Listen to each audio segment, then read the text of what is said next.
Heyo everyone, Hexi here, and today I'm gonna be telling you about a little Game Boy Color game called Samurai Kid.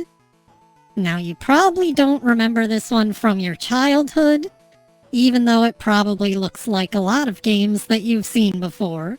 And that's because this game was only available in Japan. However, it's recently been translated, so you can enjoy the not very complex story in all of its English glory. The story has a demon lord attacking a little Japanese kingdom, and it's up to the samurai prince to save the day. He looks very smart with his tiny glasses. He looks like he pushes them up with his middle finger and goes, "Actually?" In the game, you get a selection of weapons to use from, like a fan, and a katana, and a sake gourd. Hey, I see you going for that, mister. You're a samurai kid. You're not old enough to drink that stuff. You're in so much trouble, mister.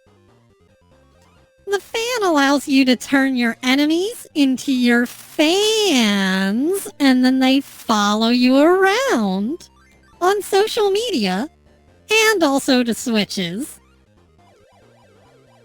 The katana allows you to break through walls. You know what would be better for breaking through walls, though? A hammer. And considering this game is based on Carpenter Jin, another Game Boy Color game that allowed you to use a selection of hammers to do pretty much the same things. Just saying, you should use the right tool for the job. But what do I know? Nippon steel folded 1,000 times? Maybe katana actually beats rock after all. What does my stupid Western brain know about these things? And the sake gourd allows you to turn enemies into blocks, which lets you use them to hold down buttons and flip switches. You can also hold down the button to charge up your sake gourd, which lets you throw it, and then you can hit switches at a distance.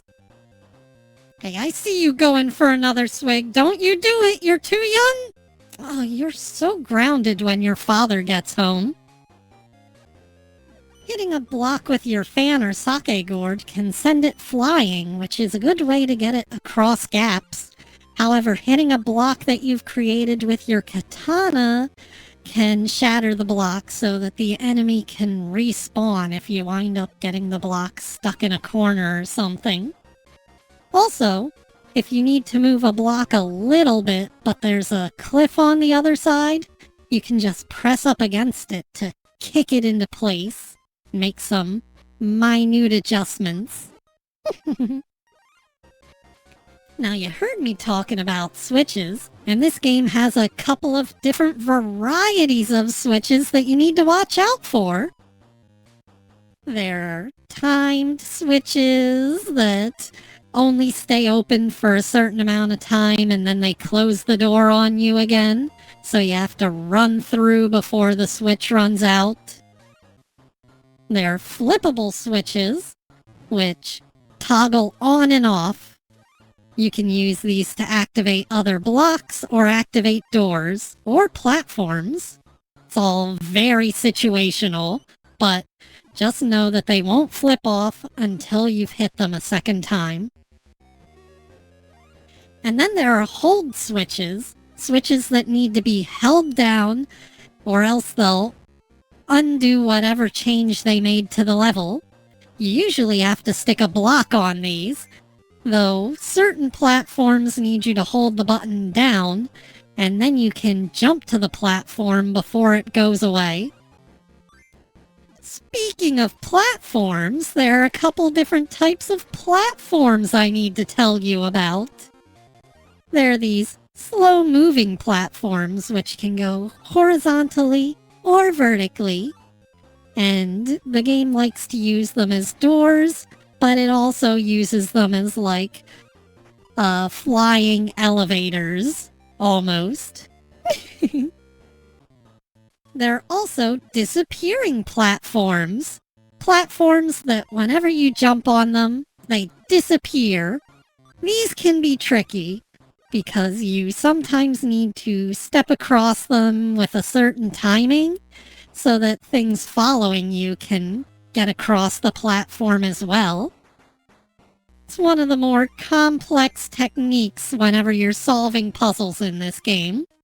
There are also these bounce pads in the game. You sometimes have to turn them on with switches. The bounce pads allow you to reach higher platforms. And if you use this sideways bounce pad, you can fly like the king from G Gundam.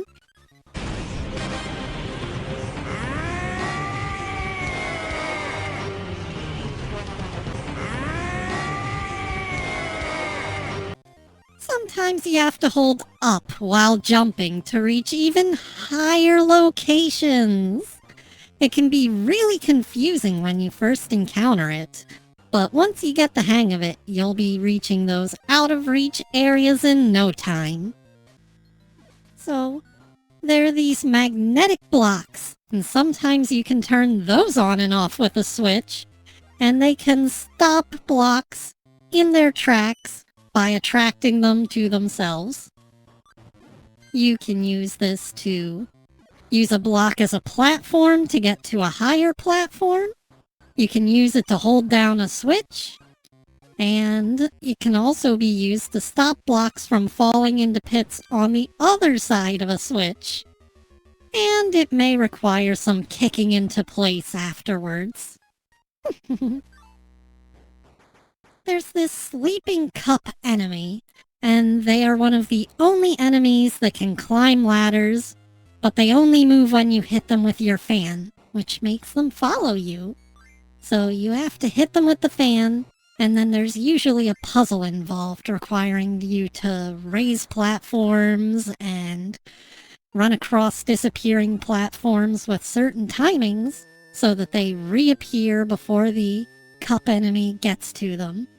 Otherwise, you might have to do the puzzle again because he fell off a cliff or something. This game even comes with its own Lavender Town theme, so now you can be creeped out by its spooky tones.